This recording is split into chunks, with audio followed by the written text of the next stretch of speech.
Okay mga kapatid, ang nakalagay po sa image, sinuspinde ng 6 na buwan si Senate Sergeant at Arms Jen Mau Aplaska dahil sa pagpapaputok ng warning shot upang depensahan ang mga senador laban sa mga armadong umatake.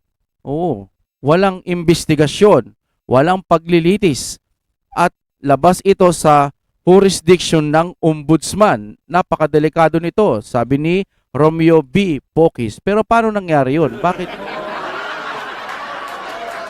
ganon? Wala pala siyang jurisdiction.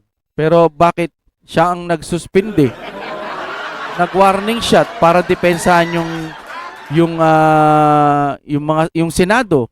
Pero yun pa yung sinuspindi.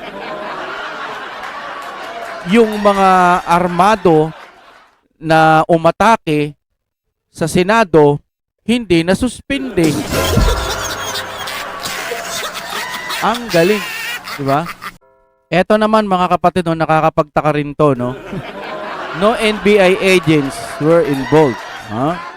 Sabi naman nung nasa gitna, I ordered the NBI to leave the premises. Sabi naman ni Manang Claire, the NBI fired back after Senate security fire a warning shot. Ang galing. Yun lang oh. Nakakapagtaka lang ako. Itong tatlong ito talagang nagka-rumble na. No? Tapos, sino ang nasuspinde? Saan ba yun? Ito. Sino ang nasuspinde? Si Sergeant of Arms.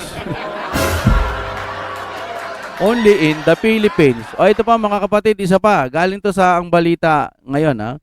CCTV footage at iba pang ebidensya ayaw umanong ibigay kay Ombudsman Remulla. Kahit ako hindi ko ibibigay.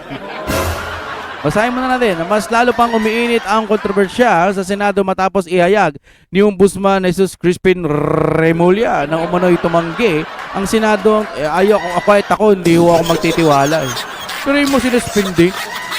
Ano ba naman nasuspindihin mo yung nag-warning shot tapos yung umatake? Wala. Ang galing. Only in the Philippines talaga. Ang kaya nyo. Masaya kayo?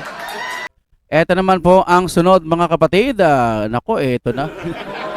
Nakalagay kasi rito, no? Galing kay Jobilin, sabi ng gano'n, nakabuo na sila ng script.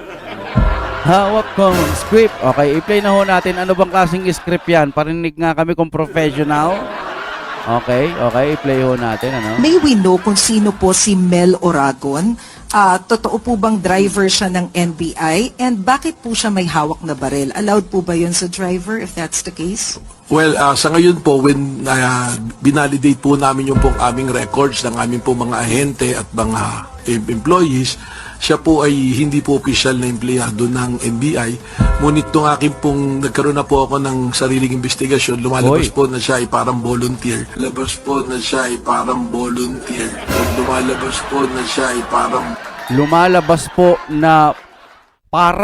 parang ang ginamit niyang word mga kapatid. Volunteer. Kasama po ng mga ahente po. No? Wow. Doon po sa katanungan kung alaw humawak ng baril, yun po kasi yung nakita na naglalakad, pinahawak. Pero yung actual naman po na pangyayari, wala naman po siyang access po dun sa... Pinahawak. Gulo na ito. Sa pinahawak po. So, sir, sorry, panghuli na lang.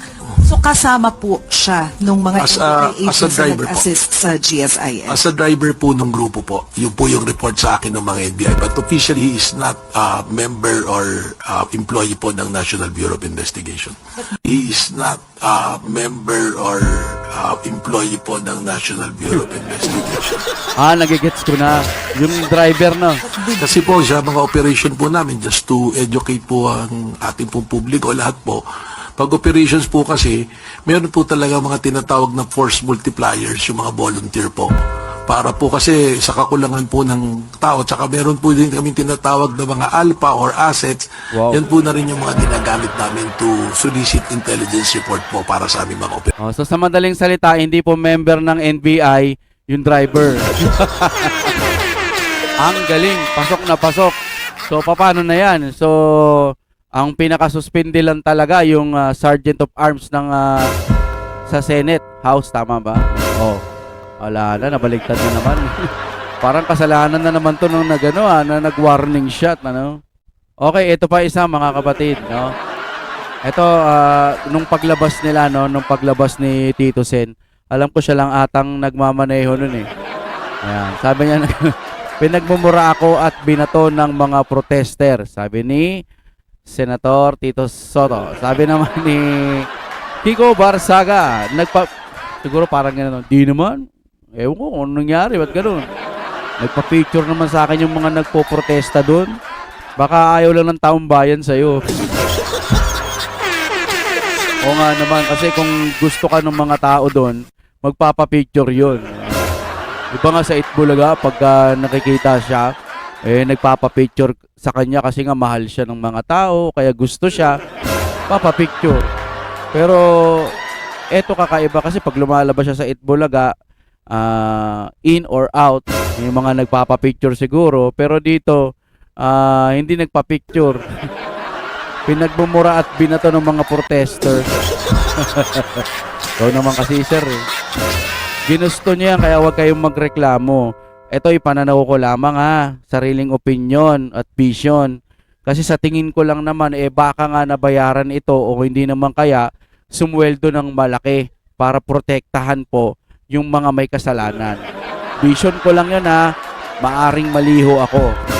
Kaya tuloy yung mga tao ayaw sa inyo. Bari mo matanda ka na, mag-iiwan ka ng legasiya na pangit. Yeah.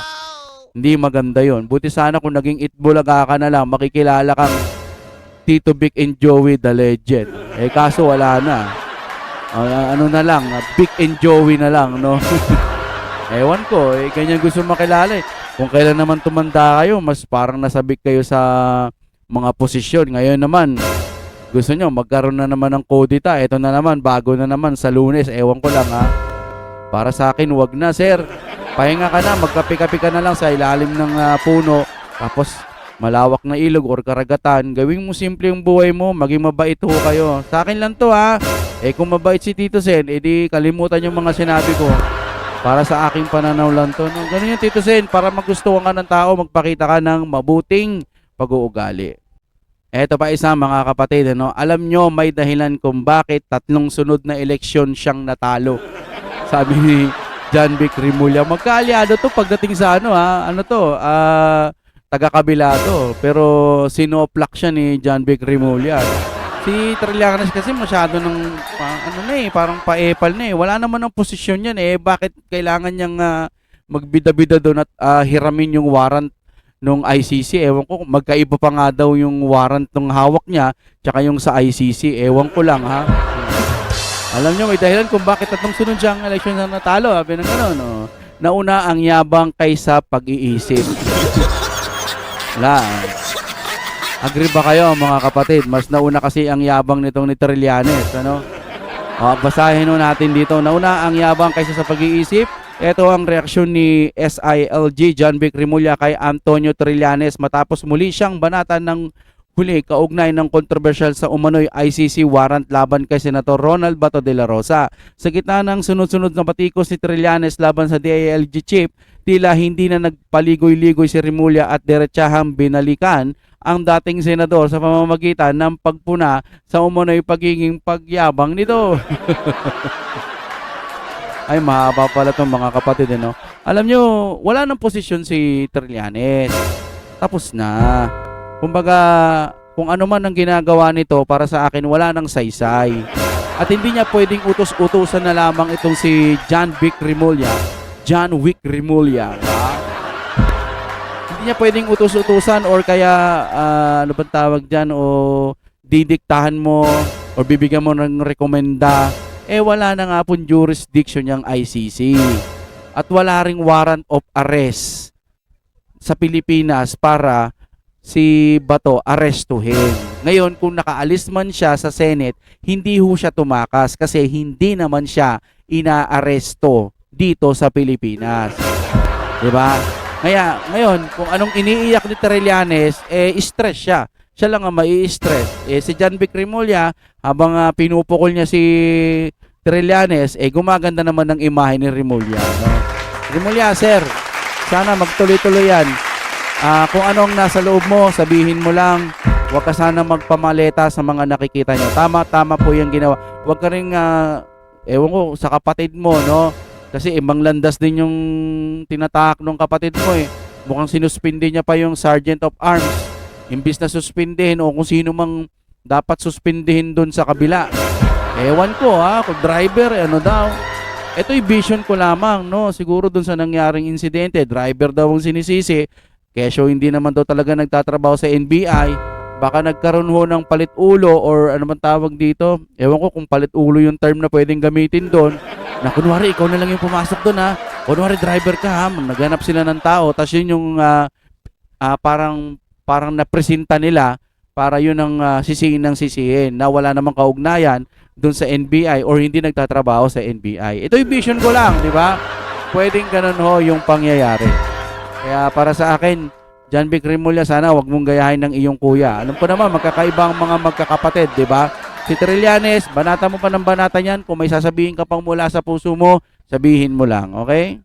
Ito ang balita ngayon, trending at pinag-uusapan ngayon sa mundo ng social media. Ang di umano'y balitang matapos ang di umano'y gapangan sa grupo ni Tito Soto at para sa planong muling kudita di umano sa Senado. Attorney Luna, may malaking pasabog sa publiko na dapat malaman ng taong bayan. Posibleng dagdag puwersa at paglipat ni Senator Mig Zubiri at GB Ejercito sa kampo ni Senate President Alan Peter Cayetano para hindi makabalik ang di umano'y abusadong pamumuno ni Tito Soto. Posibleng mangyayari sa liderato ni Senate President Alan Peter Cayetano. Pero bago ang lahat, kung bago ka pa lamang sa aming channel, please huwag kalimutang mag-like, subscribe at i-click ang notification bell para mas maging updated ka pa lalo sa lahat pa ng bagong video na i-upload namin. At eto na nga mga kababayan, ayon pa sa kumpirmadong balita, hindi nila mapapatalsik si Senator Alan Cayetano.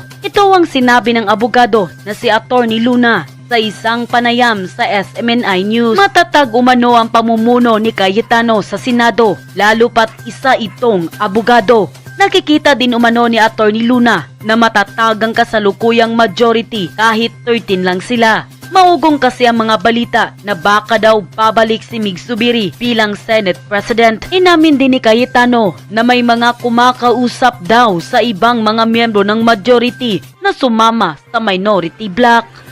Dahil nga sa mga pangyayari dyan sa Senado, umuugong na naman daw itong kudita sa loob. Mismo ang SP Cayetano ang sinasabi may mga from minority na kinakausap na yung ilan po sa mga nasa majority para lumipat. At ito nga, may plano daw patalsikin itong si SP Cayetano. Ano pong pananaw po ninyo? Well, they don't have the numbers, itong mga minority. 9 lang sila eh. Kahit pa magsali sa kanila yung additional 2, 11 lang sila.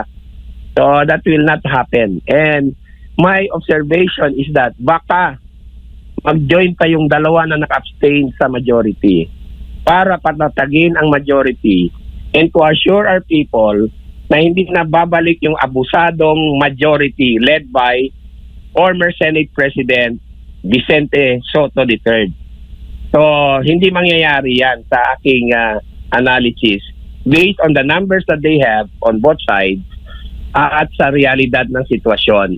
You know, the Senate has to be stable para yung kanilang serbisyo ay tuloy-tuloy. And the people do not want instability. So, I don't think so mangyayari yung na sinasabi na yan. Kasi masisira ang institusyon ng Senado pag nangyari pa uli yan at hindi papayag na ang tao. So, that is remote from my perspective. Ilang senador nga itong nasa minority ay tinatanggi din na natimbrihan sila bago po yung gulo dyan sa Senado. Ano ho yung inyong pananaw din, reaksyon doon? You know, I do not know really kung totoo ba yung sinasabi na naabisuhan sila na papasukin uli yung Senado. But sa nakikita natin, bakit lahat sila doon wala? yung side lang ng majority ang nandun. Pero ayoko kasing maging malisyoso, no? Granting that they are in good faith na lumabas talaga sila because wala namang ganon. So, let it be. Pero ang klaro dito is that kahit anong sabihin ng NBI at ng palasyo, based sa circumstances and the situation na nangyari ng Mayo 13, klarong-klaro na merong attempt to assault the Senate for the second time. At hindi yan maitatanggi. And that will be evidence against the government doon sa urgent manifestation and motion ni Senator Bato. With more reason, dapat mag-issue ng temporary restraining order ang Korte Suprema dito to put things in the right order at ma-prevent yung chaos. Sila rin ang nagbigay ng cause why the Supreme Court should issue a temporary restraining order. Ano naman, nandun ho ba kayo nung papalabas po si dating Senate President Tito Soto sa Senado, attorney, dahil pumalag siya matapos ngang hinampas paulit-ulit ang kanyang sasakyan umano ng mga nagpoprotesta po doon sa labas ng Senado? Yeah, I was nearby. Although, para sa akin, no, hindi dapat yon kasi kahit pa we don't agree with him and with his actions, hindi dapat merong violence. I was always telling the rallies, do not put the law into your hands. Kung magsalita kayo, you express your freedom of speech and freedom of expression in a peaceful manner in accordance with our Bill of Rights. Huwag kayong gumamit ng dahas. So, nalungkot ako doon kasi nakita ko may konting ganon na nangyari. Probably dala rin yun ng frustration at galit ng mga rallyista, pero I don't tolerate it kasi hindi dapat nangyayari yan consistent ako na dapat peaceful ang isang protest action kasi hindi naman tayo in the jungle may mga batas tayo at tayong mga Pilipino, we can accomplish things peacefully. Pero nga tayong dalawang EDSA EDSA 1 and EDSA 2 which were accomplished in a peaceful, non-violent manner. So, hindi ko yon sinasanction, hindi ko tinotolerate yung ganyan. Very unfortunate na nangyari yon kay Senate President Soto. Former Senate President Soto. Opo.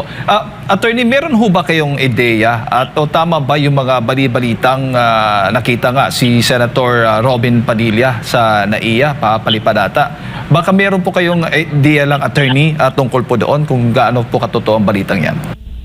Well, hearsay naman yan sa pagdating sa atin, no? Kasi hindi naman natin nakita. I really don't know. Pero si Senator Robin Padilla ang dapat mag-explain yan. Kasi tayo very speculative sa atin ang dating. Baka imbis na maklaruhan natin yan, lalong mag-cause ng confusion or pandemonium sa ating mga Pilipino at hindi natin makuha yung totoo dito. So it would be best for Senator Robin Padilla kung pwede niyang sabihin. Pero hindi mo rin pwedeng persahan o i-force yan kay Senator Padilla kung ayaw niya magsalita tungkol dyan. Because a fellow senator will really protect yung kanyang kasama kasi meron silang resolution At ang belief ng majority ng Senado ngayon ay walang warrant na in effect ang ICC kasi nga walang jurisdiction, hindi kinikilala dito. At walang pahintulot sa ating local court yung warrant na gustong i-enforce ng National Bureau of Investigation. And I really question the action of the NBI, hindi lang dahil doon sa mali yung ginawa nila kasi assault ang ginagawa nila yung kanilang authority kasi hindi naman sila ang PCTC Philippine Center for Transnational Crime. So anong otoridad nila para i-enforce yung warrant na yan na wala namang basbas ng local court? So dalawa ang question. One, yung authority ng NBI to enforce an ICC warrant. Second, yung kawalan ng basbas or permission from the local court kasi hindi nila sinapit yan sa local court in accordance with our Bill of Rights at saka even the Rome Statute, Article 59. Opo. Attorney, huling issue na lamang o topic, kaugnay nga doon sa impeachment case ni Vice President Sara Duterte. Sabi nga ni SP Cayetano, by May 18, kung hindi ako nagkakamali, soonest ay magko-convene po yung Senado patungkol nga dito sa impeachment case ni Vice President Sara Duterte. Ano ho bang inaasahan po ninyo? Well, alam mo, yung Senado naman, meron silang duty, no, to constitute themselves into an impeachment court. So tama yung sinabi ni Senate President Alan Peter Cayetano, sa action sila dito at Mayo 18 nga ang target date or earlier. Now, ako naman, from my view, based on circumstances and political reality, the articles of impeachment is dead in the water. Anong ibig sabihin yan? Baka ma-dismiss yan eh. On the part of the defense, meron silang option questionin yung validity, yung legality ng or constitutionality ng articles of impeachment through a motion to dismiss or a motion to quash. Kasi merong question doon sa proceedings ng Committee on Justice. Remember, ang House noong April 29, April 24, April 4, March 25. Nag-conduct sila ng proceedings eh. But at the time, the House and the Senate were not in session or in recess. Okay? So, yung kanilang continuation ng proceedings, I'm talking of the Committee on Justice, was in violation or in contravention of Article 11, Section 3, subparagraph 2 of the Constitution, which mandates that yung kanilang proceedings ay maganap or gagawin when Congress is in session. Nakasaad doon mismo that they have to file the committee report within 60 session days eh. Kahit yung filing, dapat kahit yung action sa filed complaint should take place during the session days ng House.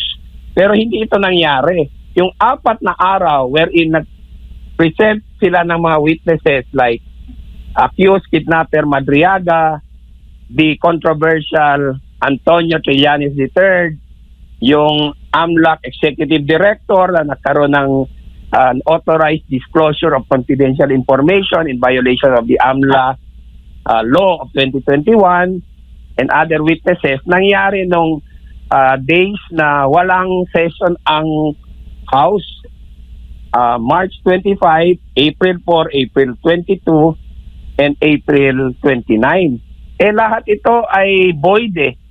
Pag void, dahil ang House Resolution 892 is void, being contrary to Article 11, Section 3 sa Paragraph 2, ibig sabihin yung kanilang finding of probable cause ay void din. At void din yung kanilang committee report at articles of impeachment na hinanda ng Committee on Justice, which was voted favorably by the plenary noong Mayo 5, May 5.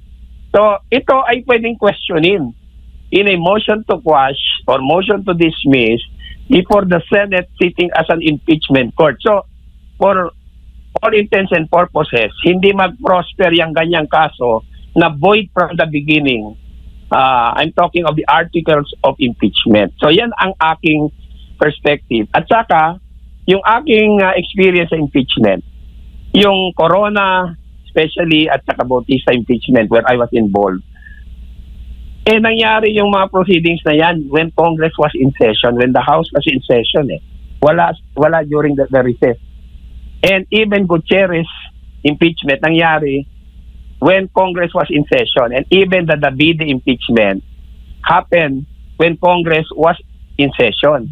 So ngayon lang nangyari ito na itong impeachment proceedings against our Vice President Sara C. Duterte ay nangyari when Congress is in recess. So you see the voidness of the proceedings ng House Committee on Justice at saka yung action nila dito sa mga complaints. Aside from the other objections like sila na ang nagsisil ng mga defekto at kakulangan doon sa dalawang complaints, nagkaroon tuloy ng issue on fishing expedition. So, to me, void ab initio yung articles of impeachment, and therefore, that can be the subject of a motion to quash or a motion to dismiss before the Senate sitting as an impeachment court on May 18, 2026. I don't see why they are trying to focus on who fired the first shot. Hindi ba dapat ang pinofocus nila ay yung intent ng mga pumapasok? Kasi it doesn't matter kung sino unang magpaputok. Halimbawa, coach, may pumapasok sa bahay mo, nakatawid na, nag-warning na, pumasok na sa bahay mo. Barilin mo na at least to disable. Iba naman yun kung treacherously, nakatalikod, binaril mo sa likod, walang kalaban-laban. Kahit nasa loob ng bahay mo yan, medyo gray yan, no? Pero nag-warning ka na, continuing yung threat. Pumasok, continuing. Nagpaputok sila, din. tapos pumutok sila. Oh. So, Ito nga, wala nga casualty, ni walang nasugatan. Si Kaya Bato lang lang, nga bakit nasugatan, di ba? But the most critical part is the intent nila. Were they intending to come in and to seize Bato? Or to burn the building, as some reports said? Hindi ko natin alam.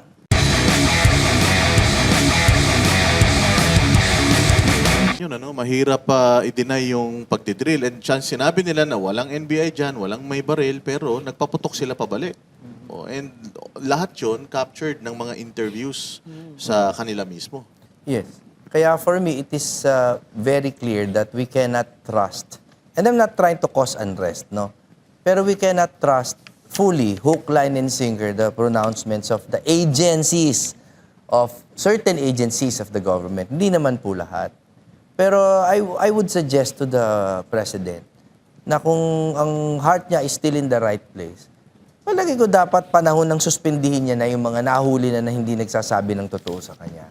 Pero, two things kasi. One, sabi ni Marcos, sinabi lang ni Matibag na walang NBI. Pero two, meron naman ang gagaling kay Senator Amy na directly si Marcos ang nag-utos doon sa NBI agent to capture Bato no matter what, di ba? Yes. So, in your own opinion, nandun ka, ano sa tingin mo mas matimbang ang ginago ni Matibag ang presidente o yung presidente mismo nagutos? Alam mo, aminin ko sa inyo hindi ko yan kayang sagutin. Alam nyo kung bakit? Si Director Matibag po, with all due respect po, hindi ko siya kilala personally. Pero pareho kami ng partido dati. No? Siya ay dating PDP yan, no? Alam naman ninyong lahat yan. I think nag-SecGen pa yan or something like that.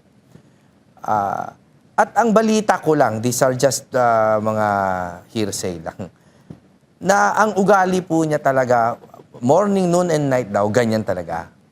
No? Kumbaga, action man, gagalaw yan kahit ano, kahit alanganin, gagalaw. Daw.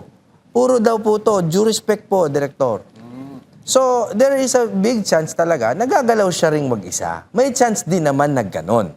On the other hand, hindi naman po ako naniniwala yung sa KOJC naman ay nangyari without higher orders. So, hindi natin malalaman. That's a matter of evidence. At attorney, ang nakakapagtaka dito, 1.5 hour na sinubaybayan ng presidente yung pangyayari sa Senado. So, hindi ba katakatakain na ilang araw na halos yun Yun na nga alam mo, I have to give credit where credit is due. Hindi naman lahat ng agencies under the President ay walang ginawa, no? I have to give credit to Secretary John Vic, Alam ko, hindi niyo masyadong best friend yon. Pero at that time, nung tumawag sila Senator Pia sa kanya at si Senator Loren and Alan na pumunta doon, pumunta agad with the assurance na ako lang, tsaka isang tao ko lang ang pupunta dyan. Don't worry. Tsaka hindi ko yan na-arresto yun si Bato. I do not have that intention. Nung pumunta siya doon, he was stern, pero he was not, wala siyang animosity towards any of the senators. Sinicure niya kami, pinalipat kami sa mga kanya-kanyang Was he sincere? I think in keeping us safe, sincere na sincere siya. Nagpa-lockdown siya. In fact, kaya palagay ko, it is because of him, kaya may na-aresto din. May mga nahanap din na tao. Tama? So, umakto naman siya. So, tingin ko, this is really, again, ano lang to, akin lang to, sa NBA to. Hindi ito sa police. Hindi ito sa DILG, under the DILG. Pero wala ba kayong naamoy na iba kasi yung report niya na sinabi ni Senator Cayetano at iba rin ang report ng OSAA. 'Di ba sa report niya parang ang nagsimula yung OSAA, hindi naman daw pumapalag yung mga NBI na nandun. Pero sa report naman ng OSAA, nagtumutok daw yung NBI. Oo. Ang pinag-uusapan ko lang kanina is yung presence niya kagabi doon. Anong gabi na yon, no? Ay tingin ko sincerely trying to keep people safe. Pero as far as reports go, alam naman natin that reports can be politicized na. Iba na yan. Kasi may epekto na yan, investigasyon na yan eh. No? So, hindi ko alam. Lali, may mga nababasa akong comment kapos. May mga naman may mga kasuhan naman tayo. Ang alam ko, wala eh. Parang wala naman yatang tinamaan. No? So, sana totoo yung report na wala. May question nga dito, kung stage lang ba ang barilan, pwede bang i-stage yun? May bala, live bullets, kita namin, butas-butas yung dingding. Ganun naman. Oo, sa loob lang ng 2 araw, mapaplano mo agad yung pag-stage nung siege na yan? Posible ba yun? At to be fair, in our history, in our political history, there have been some staged ambushes. No? And this has resulted in deaths, pero staged pa rin. It has resulted in some changes in power. May mga kilala tayong mga former senator dati na pinasabog pa yung mga kotse. Assault talaga. So, pwede naman. Pero in this case, because of my personal knowledge, I have the moral conviction to say na hindi yan staged from where I sit. Imposible talaga eh. Masyadong totoo yung panic ng mga senators and they were actually fearing for their lives. Pero doon sa batas ba natin, merong, kasi ngayon ang pinopoint out nila yung 5 ang putok mula sa labas at 27 sa loob. Meron bang yun, legal implication na ibig sabihin ang may kasalanan ay yung OSAA? Definitely not. Kasi una sa lahat, linawin natin yan 27.5 na yan. Hindi nila sinabi na 27 pinaputok ng OSAA, 5 dun sa NBI. Hindi nila sinabi yon. Sabi nila, 5 sa labas, 27 sa loob. Hindi nila sinabi kung sino yung nagpaputok. So, that requires further investigation. Tsaka in the first place, bakit sila nandun? In the first place. Kasi like we have mixed reports. Tingnan muna natin kung anong lalabas sa reports, pero may mga balita kami na nasa hagdan na daw. So, in the legal concept of self-defense, no? O hindi ba pwedeng mag-defend yung OSAA sa Wait, hagdan ng Senate? Senado. Supposedly. Pero again, yung iba sabi, hagdan ng GSIS daw. So, how do you know? Diba? Kasi kaya nag-warning shot eh. So nakita na siguro nila nasa loob, kaya nag-warning shot na. Kasi parang ang sinasabi is nag-warning shot daw ay OSAA. Oo. Nakita mo ba na ang OSAA may mga mahabang baril? Ano ba yung mga Hindi, baril? yung nakita ko hindi mahaba. Parang mga 40 ang dala. Yung nakita ko. Pero kasi, I don't see why they are trying to focus on who fired the first shot. Hindi ba dapat ang pinofocus nila ay yung intent ng mga pumapasok? Kasi it doesn't matter kung sino unang magpaputok. Halimbawa, coach, may pumapasok sa bahay mo, nakatawid na, nag-warning na, pumasok na sa bahay mo. Barilin mo na at least to disable. Iba naman yun kung treacherously, nakatalikod, binaril mo sa likod, walang kalaban-laban. Kahit nasa loob ng bahay mo yan, medyo gray yan, no? Pero nag-warning ka na, continuing yung threat. Pumasok, continuing. Tsaka nag-warning sila, tapos pumutok sila. Oh. So, Ito nga, wala nga casualty, ni walang nasugatan. Si Kaya Bato lang nga bakit nasugatan, di ba? Bakit hindi daw equal? Oh. 5 doon, dapat 5 lang din daw ang putok ng taga-USAA.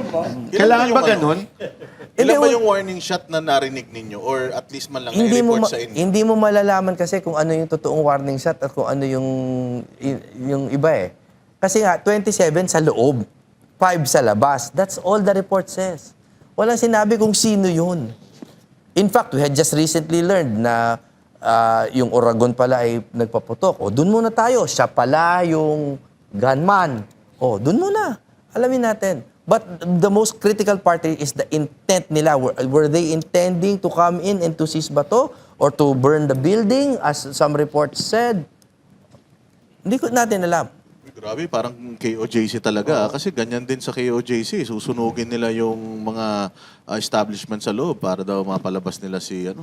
Pero ganyan din sinabi ni Marcos, ha? Walang baril daw. Oo, walang baril. Oo. Ngayon, walang NBI, pero lahat sila Walang naka-uniforme. NBI at wala daw militar. Yun ang sabi niya. Pero nakita naman natin na pumuputok din yung mga Marines. Hindi naman NBI, yung driver ng NBI. Di, tsaka sinabi din ni Auntie Claire na ano eh. At hindi gobyerno. Yun ang importante doon. Doon sa constitutional provision na, Correct. di ba? Kung sasandal ka doon sa second interpretation or second Yes, view. opo. Pero kasi yung first view is pareho nung nangyari kay Senator Enrile. Hindi pina-surrender ni Senator Salonga si Senator Enrile dahil kinukuha siya ng Department of Justice noon at kasama si Fred Lim as NBI, kinukuha si Manu Diani during session. Yes, opo. As in Kaya the plenary session. Opo. Siya sa pinigil, plenary session eh. Okay. Pinapasok doon. Yun ang bawal. So, yun yung unang interpretasyon na bawal doon. So, kaya si Senator Salonga pinigil. At si Senator Enrile naman, ang ginawa, pagkatapos ng session, sumama. Opo. Okay, sige. So, Tito Sen, sa sitwasyon ngayon, natanong ko kanina kay Senator Bato that you're putting the institution in a very bad light, no, sa pananaw ng iba. Alright? Sa ngayon po, sir, ano ang inyo pong suggestion sa executive kung meron man para ho ma-resolve itong standoff na ito? It's a standoff eh.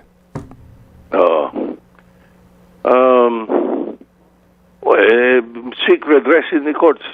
Dahil lang sinasabi naman niya, sinasabi ng mga abogado niya, kung sa local courts daw siya susurrender.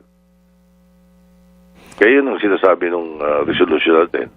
So meaning, kung pumunta na ang executive, ang DOJ, kung saan po under ang NBI, sa local court para makahingi ng arrest warrant relevant sa ICC arrest warrant.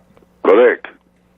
That is one way of doing it. Or, sana apurahin ng Supreme Court yung decision nila sa petition na pinail doon.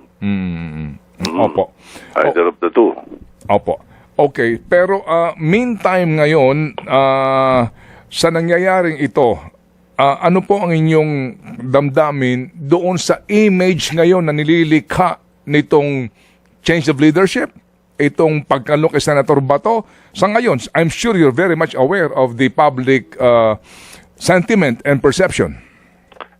Kasi hindi natin maiiwasan na kami, naiisip din namin yun, ako mismo, at yung mga kababayan natin, naiisip na kailangang kanlungin sapagkat pag umalis, silang sila. Ayun lang. Ang ibig sabihin nun ay napakadaling magpalit na uli ng leadership. Sa ngayon lang, totoo niya, napakadali. Ika nga kami naman kasi, ang importante sa amin, makapagtrabaho. Baka mamaya, pag nagkagulong ganyan, itong impeachment, maabala na naman. Yun ang ayaw namin eh. We will object to anything that will delay the impeachment eh. Trabaho namin yun eh. Oras na sinabit sa amin ng House yun, nasa Constitution yun. Hindi ka kumilos, unconstitutional na yan. Opo. Ito lang sa amin eh, kung tutusin eh. Kaya ako nung nakipag-usap sa akin, NBI, mayroong warrant of arrest daw si Bato. Sabi ko din mag-coordinate kayo sa USAA. Alam nila yung rules dito sa Senado eh. Sabi ko, kasi ayoko ma-charge ako ng obstruction of justice. Di ba? Yun ang katapat nun. Hindi ko naman alam na that day, hindi ko naman alam na biglang sisipot pala si Senator De La Rosa after 7 months of absence. Sino naman mag-aakala nun? Wala naman sila sinasabi sa amin na meron pala silang ganong strategy. kailan kayo inabisuhan, Tito Sen, na meron na talagang live ICC warrant si Senator Bato? Kailan nyo nalaman? Nung mga bandang 2:00 ng hapon. Kailan? Yung araw na yon. Monday? Monday, yeah. Hindi. Monday. Nung tanghali, nakausap ko yung NBI representative. Sinabi lang nila may warrant to pare si Bato. I thought it was merely informational. You know, being the Senate President, sinasabi sa akin na isa sa mga senador namin, merong warrant to pare ng ICC.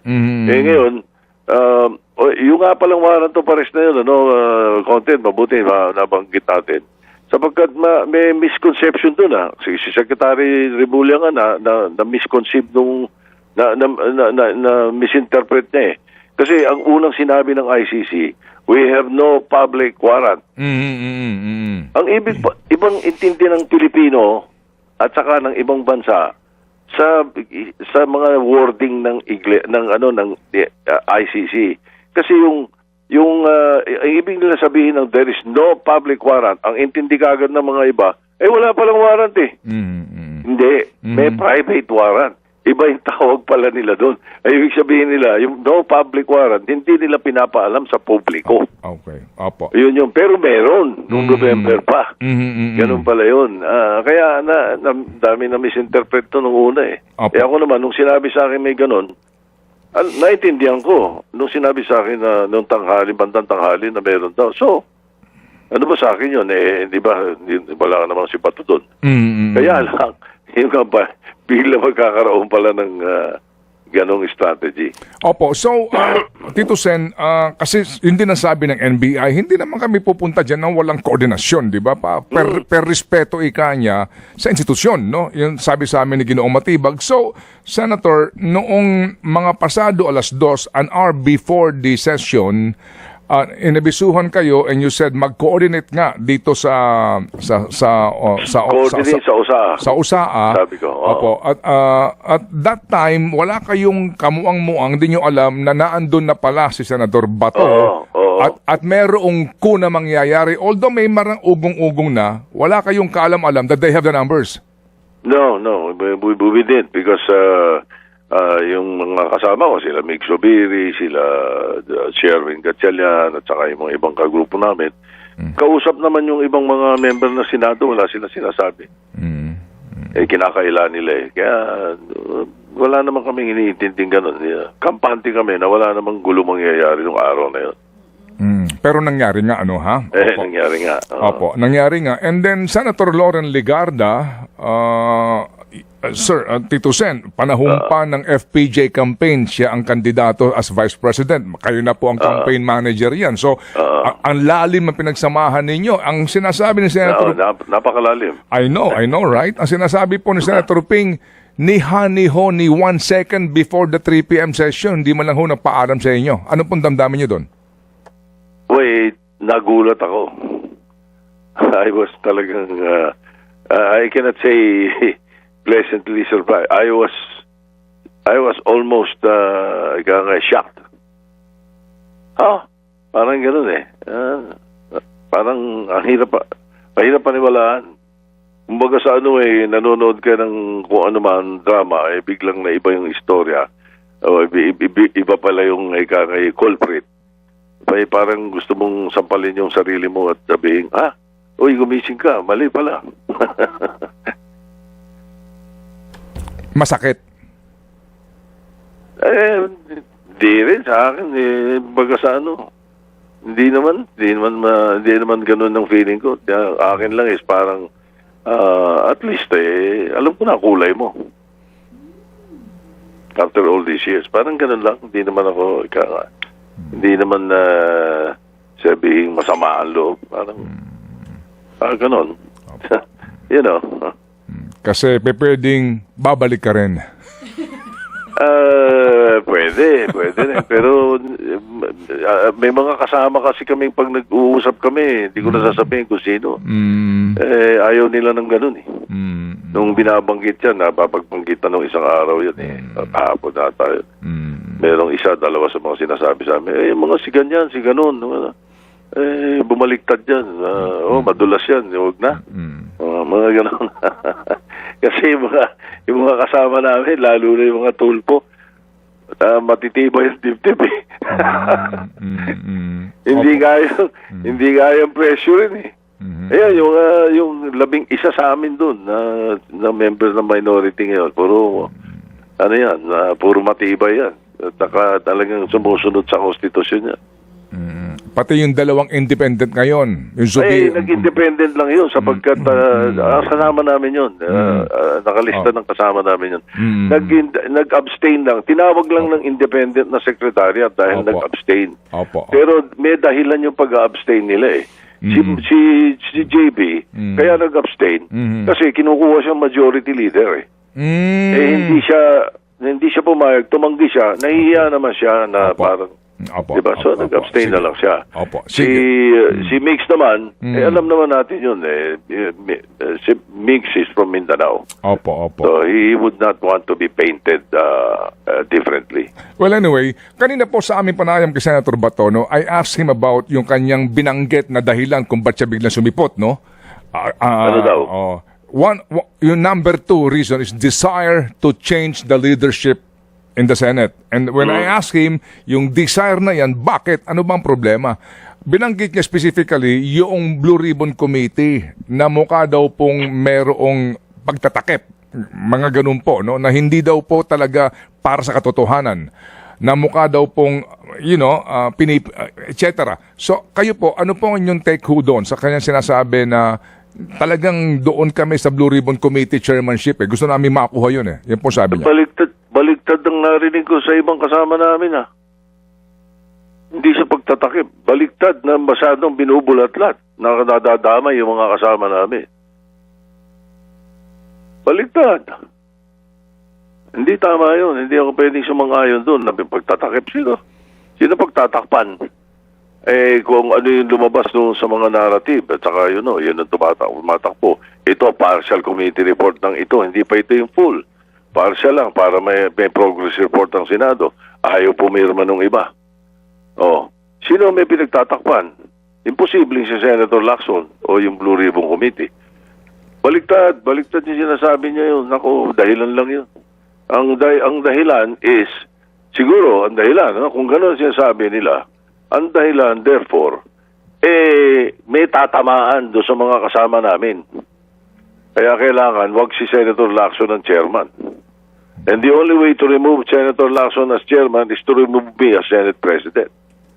Yan ang ano yan. Kung ganyan ang dahilan nila, kung yan ang dahilan nila, yun ang counter na sinasabi ko, which is more truthful, more accurate na sa sinasabi na may pinagtatakpan. Sino pinagtatakpan? Si Martin. May sabit na nga yun eh. Sino pinagtatakpan? Sino ba? Baka inisip nila kasi mga tagalabas ang tawag eh. Di ba? Inexplica na ni Senator Lacson noon pa eh.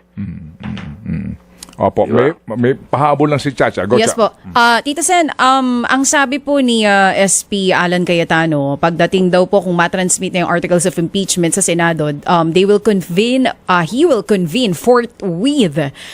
Pero napanood ko po yung isa nyo ring naging panayam ang sinasabi ninyo, pakiramdam nyo yung change of leadership may kinalaman sa impeachment. Naniniwala po ba kayo dito sa naging pahayag ni SP Cayetano that he will convene immediately kung matanggap na yung articles of impeachment? Time will tell. Sapagkat nung lapitan niya ako, sinabi niya sa akin, susundin ko yung yung sabi niya, susundin ko yung advice mo, sabi niya. Sabi ko kasi, may pattern yan. Sabi ko sa kanya, dapat yan, pag natanggap mo, kinabukasan, that day, papaalam mo sa amin na natanggap mo.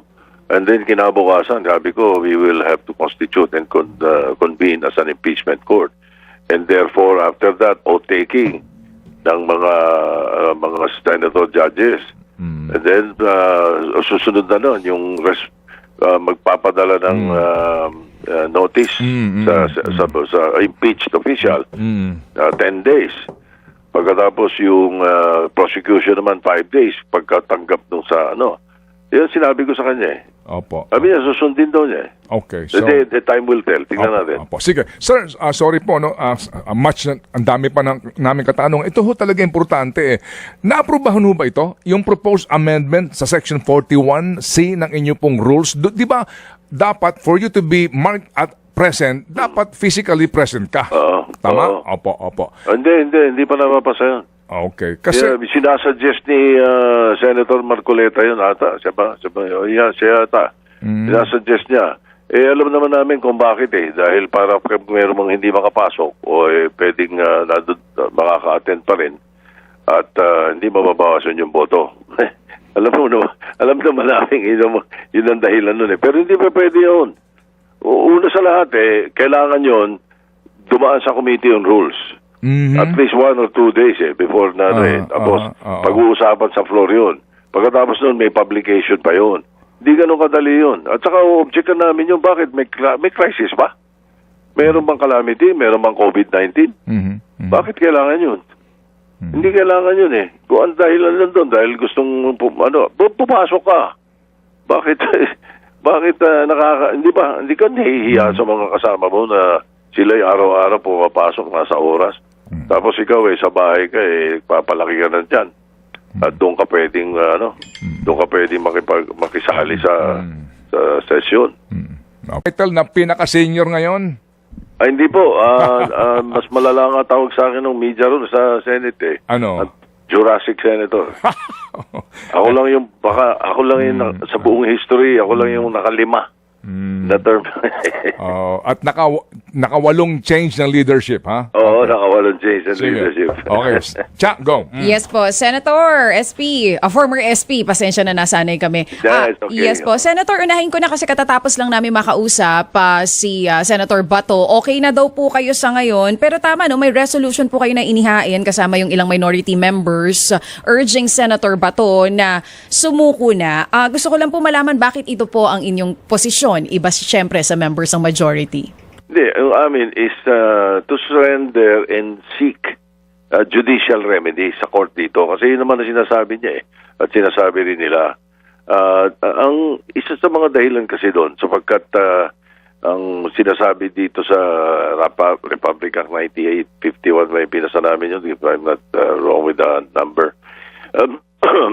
The government may yung ginamit na word na pagka mayroong international court or may international issue ang isang Pilipino, the government may either submit him or extradite or sa local courts. So he could dito muna sa local courts kung gusto niya, dahil yun na sinasabi niya na hindi na susurrender. Ngayon, pinakamaganda kasi pareho nung ginawa ni Senator Trillanes saka ni Senator De Lima. Actually, ganun din si Senator Enrile. Maiksi lang yung kay Manong Johnny, ibang kwento yun. But nevertheless, ang importante kasi, parang hindi naman hostage yung Senate. At siyempre, yung umiiral kasi kay Senator Trillanes noon at saka Senator De Lima, umiiral sa kanila yung mahal nila yung Senado. Ayaw nila na maipit ng maipit because of dahil nandun sila. So katulad niyan, kahapon at saka ng isang araw, ang daming maguluro sa labas. Hindi mo alam kung pro Duterte sila o pro Bato sila o pro impeachment naman sila.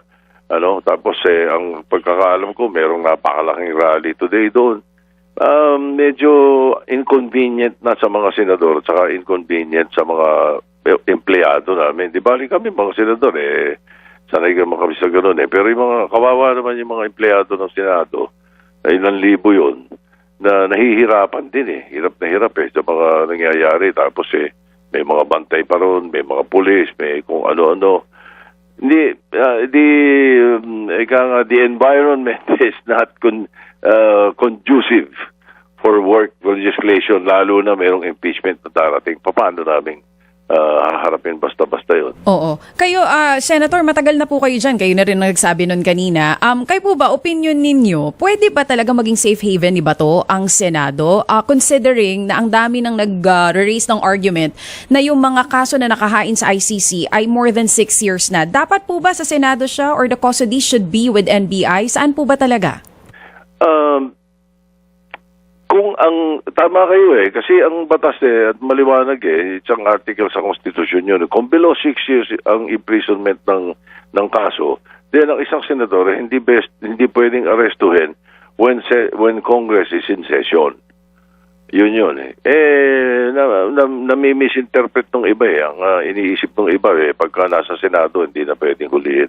Kasi one time or another may mga nasabi kaming ganun kami mga leader ng Senate kahit na ng panahon ni Senator Trillanes o ni Senator De Lima. Sinasabi ko nga na hindi pwedeng galamin dito yun. Ano ba yung problema? Ano ba yung ganun yung ganun yung mga naging kasabihan ng mga leaders doon. So na-misinterpret siguro ng ating mga kasama rin namin na pwede ka doon. Na all the time pwede ka doon. Kaya pinakamaganda nga yung suggestion nito, nag-bring up naman nito sa amin si Senator Pangilinan naisip niya na di ba dapat mas maganda mag-submit siya sa courts dito sa Pilipinas. Para, yun ang gusto niya sa court sa Pilipinas siya humarap Hindi mabuti dito. Total, merong nakapending sa Supreme Court. Tapos ngayon, merong sampina sa kanya yung CIDG. So, mas magandang harapin niya yun. Medyo mabawasan yung tinik sa tagiliran ng Senado because of this issue. Oo. Diba? Pero, again, yun yung mga suggestion lamang. Oo, At so- idea lang na ipatasa sa kanya yun. Yes po. Tama ba pagkakaintindi ko? In short, Senator, hindi talaga pwede na magstay si Senator Bato sa Senado? Well, yes, officially hindi talaga pwede. Kaya lang tinotolerate na ng Senate yun. Sige po. Until Congress is in session. Pero napakahirap. Hindi nga talaga kasi pwede. Kailangan na below 6 years in imprisonment yung kaso na hindi ka pwedeng arestuhin kung in session. Ngayon, dalawa interpretation ng in session Yung in session ba kami sa session hall? Or Congress is in the first regular session of the 20th Congress? Oo. Dalawa pa nga ang tinasabi nun. Yes, Ibig sabihin nun, kung if we're going to stretch it, yung doon sa pangalawang sinasabi ko, ang ibig sabihin niyan hanggang June 4 of 2026 in session kami. In other words, after June 4, kung gano'n ang interpretasyon, we're no longer in session. But then again, the crime is not punishable by 6 years below. The crime is punishable by life imprisonment. So, di ba? Kaya talagang hindi ko rin masisisi yung mga kasama namin at yung grupo na tinatawag na minority ngayon na sabihin na lang na secret arrest sa local courts at alisin mo yung tinik ng Senado. Oo. In other words, Tito Sen, kapag hindi ito ma-resolve ng Supreme Court ang kanilang petisyon, hanggat walang judicial relief na nakukuha si Senator Bato, kapag umabot ang sa sinediya ito, the more wala na kayong rason pa para siya ay kanlungin. Correct yung sinabi mong the more. The more wala kaming karapatan.